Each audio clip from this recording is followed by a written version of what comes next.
ternyata sekarang kemampuan saya atau profesi saya sebagai guru bahasa Inggris juga berguna untuk batik ini. Di usaha sampingan saya. Ya, saya pengen beli batik cap aja yang murah. Dek saya ini pasti yang dimaksud nih mesti yang mesin yang keluaran mesin. Padahal kalau misalnya kita mengatakan batik cap harapannya dari pemerintah juga memperhatikan lah, karena siapa lagi sih yang akan bisa membantu kalau tidak pemerintah dalam kabupaten sendiri. Jangan lupa besok Expo Purworejo kita matching bersama teman-teman yang lain. Tanggal berapa? Mulainya tanggal 1 pembukaannya. Tresno Purworejo, Nglarisi Purworejo, Purworejo Mulyo.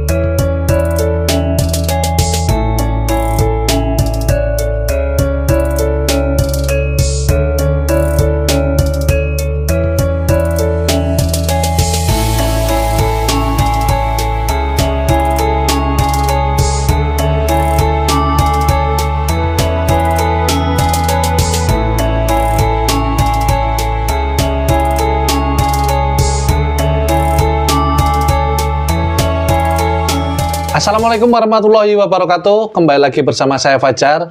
Kali ini kita ada di segmen Mampir UMKM. Menarik karena kita ada di salah satu tempat kerajinan batik di Purworejo. Batik ini sudah ada sejak tahun 2012. Sejak tahun 2012, dan sekarang saya sudah bersama dengan ownernya, Bu Diah. Betul ya, Bu Diah ya. Nah, Bu Diah ini yang mengawal batik ini, khususnya batik Purworejo, untuk tetap eksis di Purworejo. Kita akan ngobrol lebih lanjut dengan Bu Diah. Selamat sore, Bu. Selamat sore, Mas. Gimana kabarnya? Alhamdulillah baik. Alhamdulillah sehat. Kalau boleh tahu, Bu, ini kenapa Ibu memilih batik sebagai satu usahanya Ibu? Boleh dijelaskan dulu? Iya. Berarti awal ketertarikan saya begitu ya. Sebenarnya dari awal itu saya cuman coba-coba ya, Mas ya. Dulu itu kebetulan suami saya itu bertugas di Pekalongan dulu, karena dia di Koramil, di salah satu Koramil di sana. Kemudian setiap kali pulang ke sini itu membawakan saya oleh-oleh batik ya gitu kan. Kemudian dari sebagian itu saya sering bawa ke sekolahan, Mas, gitu. Karena hobi saya kebetulan memang suka dengan dagang lah ya, walaupun saya di samping saya ngajar gitu kan. Dulu waktu itu saya masih seorang GTT, jadi belum diangkat sebagai ASN ya gitu. Nah, kemudian keterusan ketika ada teman-teman yang tertarik kemudian membeli, itu ada kepuasan tersendiri di saya. Dan kebetulan memang passionnya saya itu di fashion, maksudnya saya ada ketertarikan memang di fashion, di batik itu saya ada rasa tertarik tersendiri. Kemudian waktu itu saya bincang-bincang sama suami saya, gimana nih kalau kita buat sendiri aja. Wong di sana kan juga bapaknya sebagai babinsa itu, kemudian dia juga ikut berlatih ya di sana ya, kemudian jadi bisa seperti itu. Kenapa enggak kita nyoba aja. Waktu itu saya dengar ada yang namanya batik yang di Kulon Progo juga sudah mulai ini kan lebih dulu tenar daripada yang di Purworejo. Kemudian kita mencoba untuk menggali apa yang ada di Purworejo, kita tuangkan aja di di motif-motif batik, batik ikon ya, batik kontemporer. Kemudian waktu itu kita mulai mencoba untuk menuangkan ide kita itu di motif-motif batik yang kita ciptakan sendiri gitu ya. Menarik gitu. Karena Bu Diah ini seorang guru, kemudian suami Bu Diah adalah seorang tentara. Tapi Bu Diah dan suami memutuskan untuk berbisnis batik. Iya, mencoba untuk bergerak di bidang itu karena di Purworejo masih jarang kan gitu. Mungkin akan jadi peluang tersendiri waktu itu kan. Memang kita tertarik batik itu, senang kita ya, senang dengan fashionnya, kain-kainnya pun kita senangnya. Nah, itu awal mulanya seperti itu. Nah, kemudian ketika Bu Diah itu yang awalnya guru ya, Bu, dan suami itu tentara, lalu memutuskan seperti yang tadi disampaikan, memutuskan untuk belajar membuat batik sendiri. Yang tadinya kan menjualkan produk dari Pekalongan dibawa ke sini. Nah, kemudian membuat sendiri lah. Itu pertanyaannya adalah belajarnya dari mana? Belajarnya Di dari tahun mana? itu ya Bu. Kalau mungkin sekarang teman-teman ada YouTube, ada Google. Tapi Ya. di masa itu Bu, di tengah kesibukan ibu bekerja dan suami, bagaimana caranya untuk mempelajari cara membuat batik ini Bu? Gitu ya. Pada waktu itu kalau untuk suami saya sendiri kan nggak masalah karena dia berada di tempat batik memang ya Pekalongan.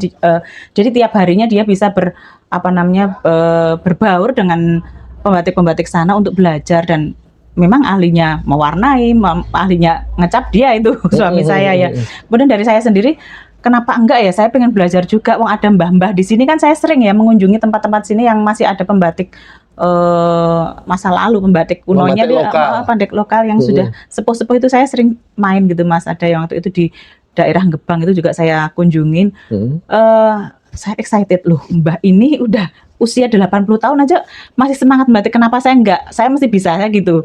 Terus akhirnya saya otodidak nyobain sendiri Mas untuk batik tulisnya, kemudian bisa ya. Kemudian saya bisa dengan membaca lah ya literasi. Kemudian waktu itu ada tes dari BNSP untuk pembatik tulis bersama teman-teman pembatik Purworejo yang lain. Saya ikut, kemudian alhamdulillah lolos Mas, walaupun dengan cuman saya tidak khusus belajar di mana gitu ya. Saya cuman otodidak untuk yang batik tulisnya, alhamdulillah lolos. Kemudian keterusan Mas, gitu, keterusan. Ketagihan sampai sekarang. Iya. Tapi luar biasa loh, karena mungkin orang-orang yang lain ketika sudah bekerja pulangnya kan kemudian capek ya Bu ya. Tapi Bu Diah masih menyempatkan diri untuk belajar, bahkan mengunjungi pembatik-pembatik lokal yang lain untuk mencari tahu gitu. Nah kemudian setelah bisa Bu, setelah bisa itu kan tantangannya bagaimana cara kita menjual. Ya kan namanya orang membuat produk kan pasti wah aku ini bisa bikin bagus. Nah kalau yang tadinya menjual produk orang lain kemudian produk sendiri itu ada kesulitan nggak Bu dulu awalnya? Satu lagi dari ketinggalan ya. Saya belum menceritakan sama jenengan kalau kita itu dulu juga mendatangkan 4 ahli batik dari Pekalongan untuk datang ke sini untuk mengajari detail setting tempat, kemudian batik capnya. Nah, pada waktu kita mendatangkan 4 ahli itu saja sudah banyak orang tertarik Mas. Gitu loh. Termasuk dari waktu itu kita kedatangan dari ibu-ibu Ridati, yaitu ibu-ibu Ridati itu istilahnya ibu-ibunya pejabat Purworejo untuk datang ke sini. Kemudian ketika kita sedang berlatih dalam 1 tahun pertama itu kita sudah dapat order dari ibu Ridati itu membuatkan seragam Ridati waktu itu dengan motif pertama yang kita buat. Nah saat itu juga tahun 2013 kalau nggak salah itu kita ikut pameran expo yang pertama kali kita ikut di standnya Bank Danamon waktu itu karena kita rekanan dengan Bank Danamon. Kemudian kita diajak pameran. Nah saat itu kita mulai banyak orang yang tahu ternyata di Purworejo ada batik ya. Terus ada batik yang ada durenya, ada manggisnya, itu terkenalnya kita ya. Waktu itu mulai dari pameran itu, kemudian berkembang ya untuk instansi-instansi, kemudian pada datang melalui teman-teman kita. Saya banyak sih dibantu dari teman-teman yang misalnya mengajar di sekolah mana, kemudian kita membawakan produk kita, kemudian mereka ikut menjualkan. Nah itu dari teman-teman pertamanya. Jadi nggak ngebayangin ya Mas waktu itu kalau ternyata dari coba-coba kita itu ternyata bisa jalan, alhamdulillah lancar waktu itu. Artinya semua itu bukan tanpa kerja keras, tetap ada kesulitan-kesulitan, tapi karena dari awal sudah ibu senang dulu, sudah cinta, kemudian menjalaninya juga dengan senang hati, dari teman ke teman, dan bahkan di pameran pertama langsung bisa terkenal Bu ya. Nah kalau di Purworejo Bu, ini kan Ibu sekarang sudah 11 tahun ya, 12 tahun kurang lebih ya. Ini kemudian banyak nggak Bu yang meniru? Karena kan biasanya kalau orang bisnis itu katakanlah ada satu yang berhasil gitu. Kemudian ada juga nggak yang pengen seperti Ibu, dan kalau Ibu Diah ini seneng atau malah sedih kalau misalnya ada orang bisa belajar ke sini dan membuka bisnis yang sama? Oke, kalau untuk pembatik di Purworejo ya yang seperti saya, kebetulan waktu itu kan saya tadi bilang kita berkembangnya awal 2012. Nah, di tahun yang hampir sama mendekati 2012 yaitu 2013 itu kebetulan pas bareng dengan program pemerintah Purworejo untuk pelatihan membatik di setiap desa, Mas. Nah, jadi hampir serentak gitu ya dari mungkin dari kecamatan, kemudian nanti mewakilkan desa mana yang ditunjuk, kemudian dilatih itu menelorkan istilahnya pembatik-batik banyak loh, Mas, waktu itu. Jadi saya sendiri enggak merasa bahwa mereka itu apa namanya saingan yang akan mematikan saya, tapi justru akan wah ini malah kesempatan nih untuk bisa membranding batik di Purworejo kan gitu. Nek waktu itu saya seperti itu. Nah, untuk saat ini sudah banyak lah teman-teman kita sudah menjalin hubungan baik istilahnya timi istilahnya untuk bisa maju bareng mengembangkan batik di Purworejo. Ada sekitar kalau yang untuk dulu waktu itu tahun 2020 ada program pemerintah yang menggunakan batik ASN. Itu kebetulan kita diadakan seleksi, kemudian ada sekitar 14 waktu itu 14 pembatik yang ikut seleksi, kemudian ada 7 yang lolos sebagai penyedia. Kita sekarang bisa membuat batik yang namanya batik Kaprajan itu ya. Nah, itu kan teman-teman kita semua dari Purworejo, Mas. Jadi kita saling lah maksudnya gitu. Kadang-kadang kita saling bantu, kalau ini kurang apa kita juga bisa bantu, saya kurang apa saling ya gitu. Artinya sekarang batik-batik ini bukan lagi hanya dijual kepada orang ke orang, bahkan sekarang sudah masuk ke instansi. Jadi sudah dijual melalui seperti apa pengadaan gitu Bu ya kalau di instansi pengadaan secara secara resmi melalui Pemda itu pernah waktu itu karena waktu pertama kali itu pengadaan batik ASN itu bahkan dibiayai oleh APBD ya waktu itu.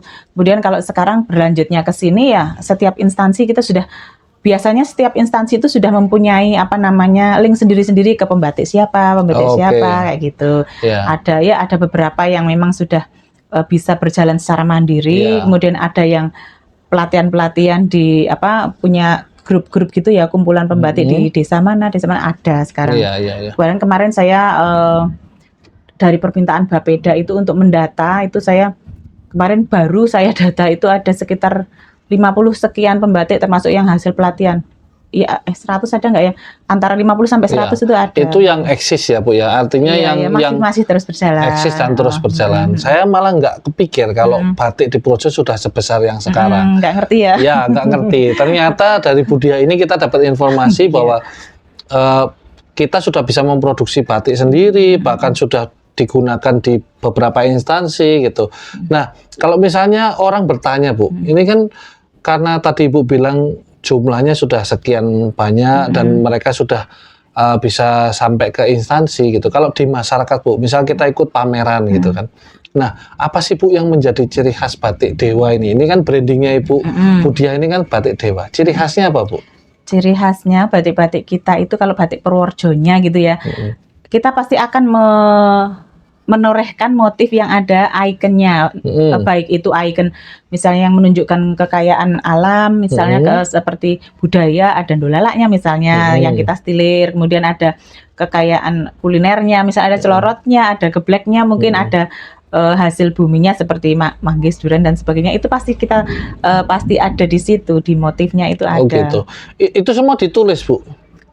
Kita ada batik tulisnya, ada batik capnya, ada kombinasi batik dan tulis. Kemudian kita juga mengembangkan nyipratnya juga ada. Oh nyiprat ya. Besutan, batik lukis dengan malam itu juga kita buat. Kemudian kita juga ini kok Mas, selalu mengikuti perkembangan permintaan konsumen. Misalnya sekarang ini sedang tren misalnya nggak cuma batik ya, ada wastra yang lain. Wastra itu adalah jenis hasil cara membuatnya atau hasil batiknya. Wastra itu tekstil yang dibuat secara manual gitu ya. Seperti kalau sekarang ada yang namanya Shibori, kemudian EcoPrint itu kita juga buat Mas.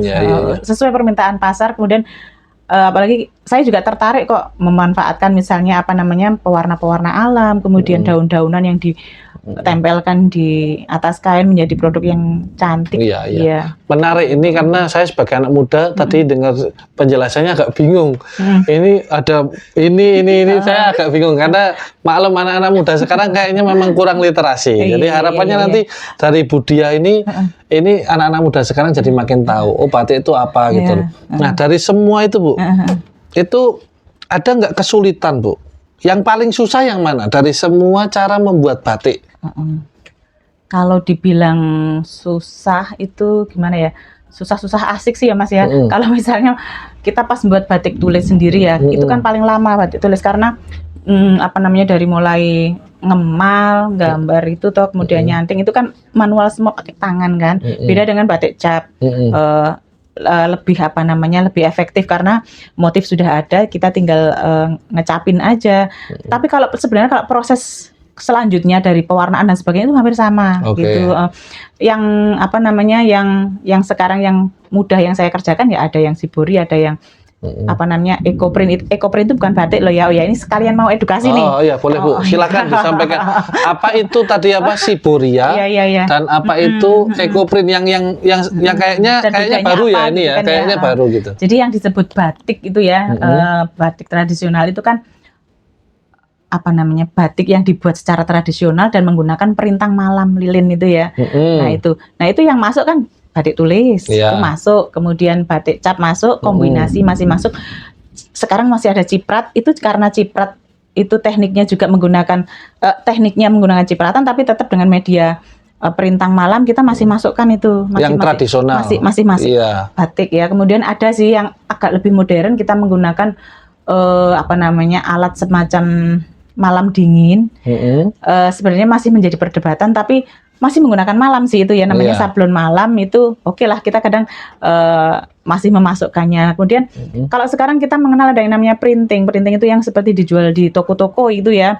Ada motif batik banyak banget tapi kan yang buat adalah mesin, tapi motifnya batik itu bukan termasuk batik kalau kita mengatakan itu apa namanya, tekstil bermotif batik. Nah di sini kadang Mas konsumen itu nggak ngerti. Kadang ketika mereka ke sini minta, Bu saya pengen beli batik cap aja yang murah.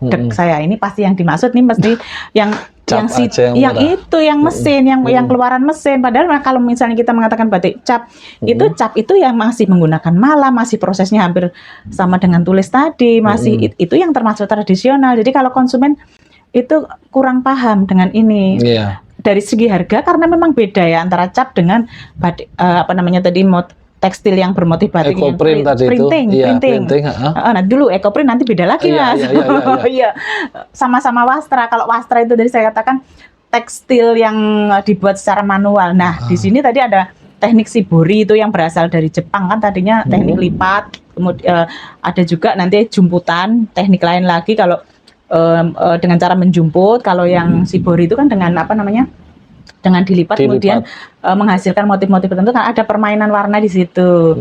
Itu masuk ke wastra karena pembuatannya masih manual tradisional gitu ya, tapi tidak menggunakan mesin perintang malam. Enggak menggunakan perintang malam. Tekniknya tradisional tapi bahannya sudah bukan menggunakan malam. Jadi namanya wastra, tidak bisa disebut batik karena tadi kalau batik tanda petik ya menggunakan perintang malam gitu.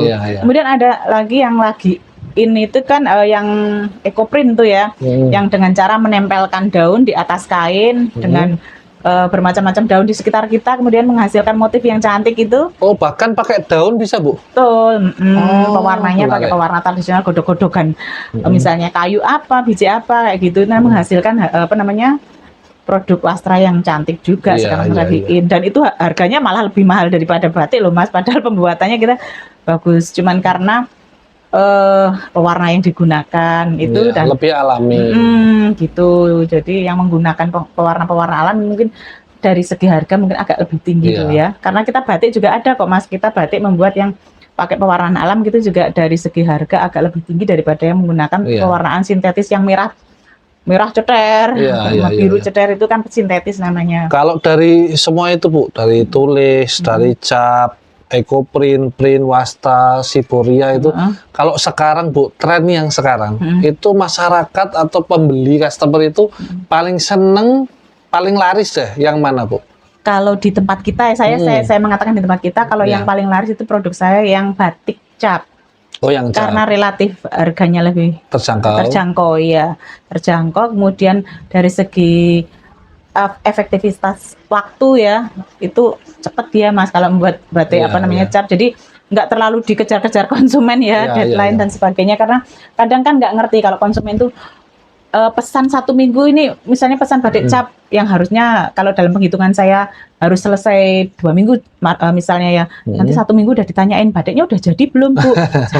Iya, karena tapi saya kalau pas digituin saya nggak kenapa-kenapa sih, cuman aduh ini mereka nggak, karena belum paham step-step membuat batik itu seperti ini ya, namanya beda dengan batik buatan pabrik yang mungkin 1 jam 2 jam sudah jadi ratusan potong gitu kan, karena menggunakan alat yang sudah canggih. Kalau kita kan manual itu. Iya, nah karena tadi manual Bu, karena kita ini juga nggak tahu Bu. Seperti sekarang misalnya mendung gitu. Nah, ini pengaruh nggak Bu cuaca terhadap membuat batik, terhadap produksi batik itu pengaruh nggak? Misalnya pas musim hujan, wah ini jadinya tambah lama gitu. Dalam prosesnya ini kan saya belum pernah lihat ya Bu ya. Dalam prosesnya tuh ada nggak pengaruh cuaca terhadap batik itu? Dalam prosesnya jelas pengaruh Mas. Ini saya jelaskan sekalian pengaruhnya di sebelah mana gitu kan.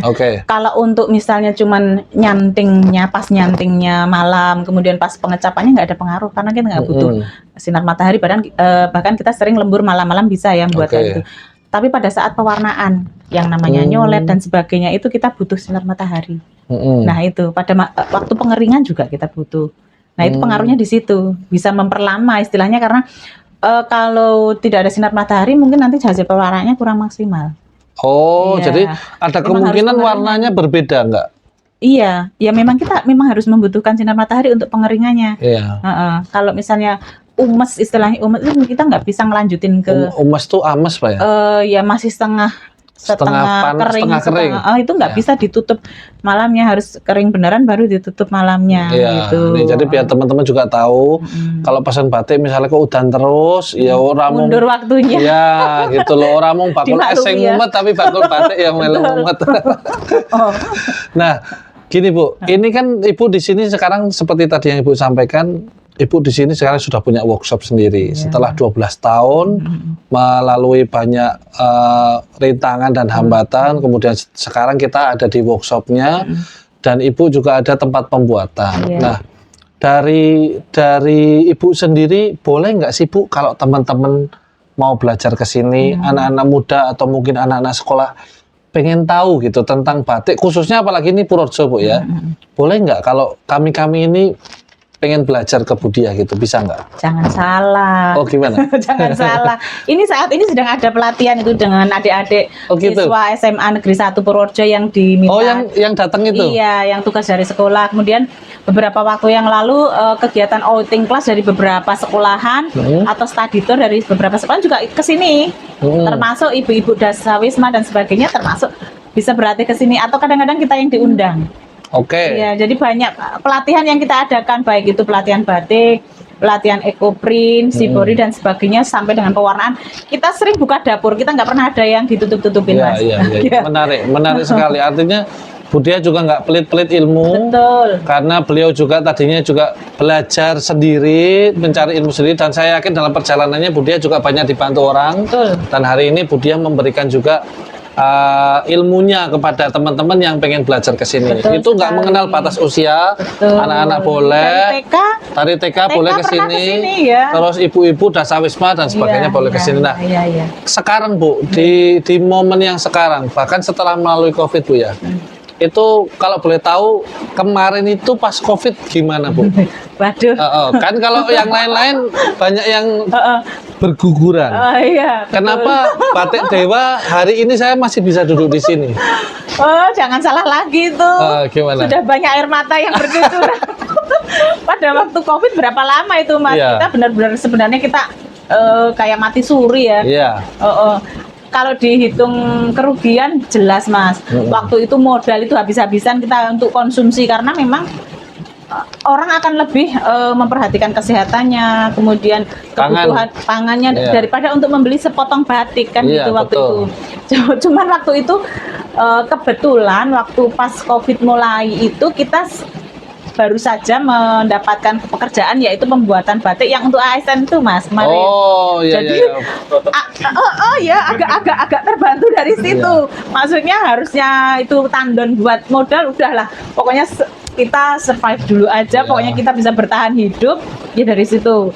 Kemudian alhamdulillah juga namanya sudah rezeki sudah diatur ya dari yang di atas tuh Mas, kalau saya percaya deh. walaupun saat itu istilahnya sudah parah-parahnya keadaan, alhamdulillah karena kita juga bergerak selain di batik, kita di konveksinya juga jalan. Waktu itu kita dari kabupaten itu didata siapa yang bergerak di bidang jahit menjahit, konveksi, kemudian ini batik itu dikumpulkan, kita diberi peluang bisnis yaitu pembuatan masker.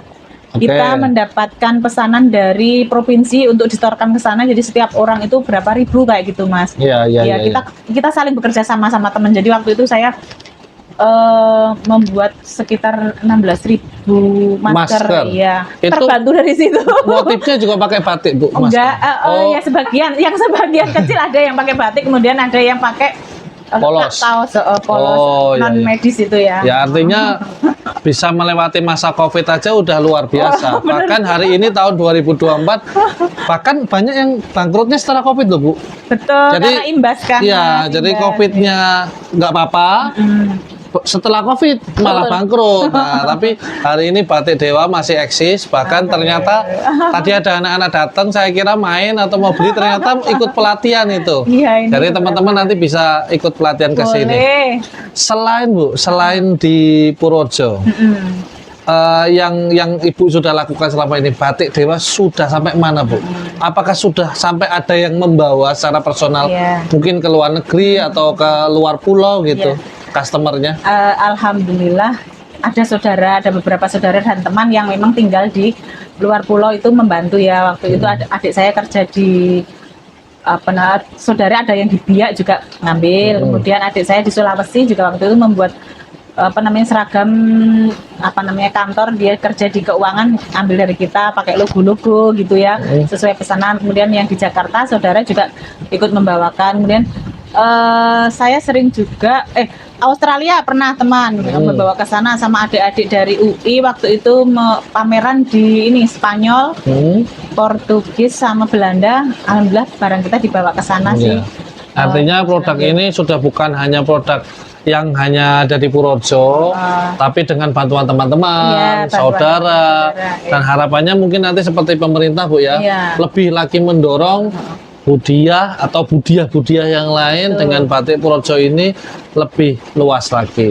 Kalau hubungannya dengan pemerintah, Bu, sekarang ini kan seperti kita tahu juga Indonesia melalui daerah masing-masing mendorong untuk belanja dalam negeri. Nah, kalau hubungannya Ibu dengan pemerintah, misalnya Batik Dewa ini dengan pemerintah, sejauh mana Bu pemerintah membantu untuk mempromosikan, mungkin ada pengalaman Budia atau mungkin teman-teman UMKM yang lain? Iya. Kalau dari pemerintah Purworejo sendiri waktu itu pada waktu periode bupati yang kemarin ya itu memang beberapa kali mengeluarkan istilahnya perda yang di situ ada pencanangan untuk menggunakan istilahnya produk dalam negeri, termasuk kulinernya di situ ada kok, Mas. Itu lampiran ya di surat itu, di perda itu ada pembatiknya ya, di data ada berapa pembatik, kemudian produsen kuliner dan sebagainya sudah diterakan dengan nomor teleponnya sekalian untuk bisa menggunakan itu, istilahnya kayak program yang di Kulon Progo bela-beli produk lokal itu ya. Itu sudah ada. Dan kalau saat ini sebenarnya masih jalan, cuman kemarin sedikit ada perubahan di pembuat di peraturan peraturan bupati yang SE ya atau apa itu, untuk pemakaian batik, ini khusus batik ya. Kita berbicara yang tadinya itu Selasa itu kita menggunakan batik, kemudian Kamis juga, dan itu tertera di waktu itu tertera bahwa menggunakan batik Purworejo. Tapi sekarang ada pergeseran, Mas, ada perubahan yang sedikit mengubah kebiasaan untuk menggunakan itulah. Ini kita sedang merapat kembali untuk bisa memperjuangkan untuk kembali ke peraturan sebelumnya yang istilahnya pro kita gitu ya. Jadi nanti harapannya dari pemerintah juga memperhatikan lah, karena siapa lagi sih yang akan bisa membantu kalau tidak pemerintah dalam kabupaten sendiri. Memang kebijakan, setidaknya kebijakan harus memudahkan. Betul. Artinya mengarahkan mungkin kalau masyarakat atau mungkin ASN sebaiknya disarankan untuk membeli produk-produk lokal gitu Bu ya. Betul. Tapi ngomong-ngomong dari tadi Bu Dia kan semangat banget di batik Bu. Kayak lagi Bu Dia ini kan guru Bu. Betul. Itu apa nggak dimarahi kepala sekolah ya Bu? Atau mungkin nggak mengganggu jam kerja gitu? Kan saya ini pertanyaan bagus nih.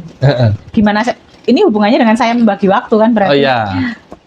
Saya usahakan untuk pekerjaan sampingan saya dalam hal membatik itu tidak mengganggu kegiatan sekolah gitu ya. Jadi saya melakukannya di di luar jam sekolah gitu Mas. Jadi apalagi kita juga dibantu dengan tenaga yang lain toh, ada yang bagian jahitnya sudah ada sendiri, kemudian yang membatik tulis juga ada sendiri. Jadi saya nggak begitu khawatir untuk masalah itu. Jadi istilahnya banyaklah yang mendukung.